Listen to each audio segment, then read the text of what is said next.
All right, guys, we got this great basement here off the kitchen. It starts with this amazing barn door. Love this smoked glass barn door leading down into the basement. And you can see as we go down here, we have the open stairs on both sides like we always do.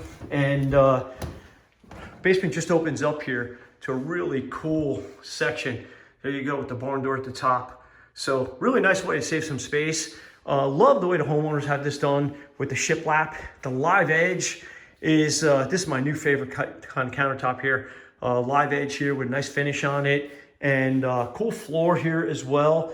And notice here as we turn back to the stairs, how cool is that? We use that under there. Gonna put a mattress in there. It's gonna be really sharp. But we had some plumbing pipes in the way on the back wall, so we decided to recess some cabinets in and work around the plumbing pipes throughout this whole basement. You see how that works out there.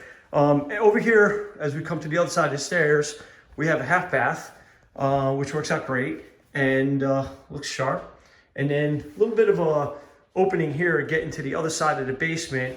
You can see right through under the stairs, and obviously we have a bookshelf here. Of course, that bookshelf is not really a bookshelf, as you can imagine. This is where we have the utilities and the sump pump for the bathroom as well. So when we come back out through here, you get another view of this family area. And then we have one more room here too as well. We have we angled that corner and we did this really nice built-in right there into the utility room. Double glass French doors going into the gym. Some more built-ins right here to utilize the space, and created a gym. So really cool basement. We really maximized every inch of the space, and super happy and proud of the way this one came out.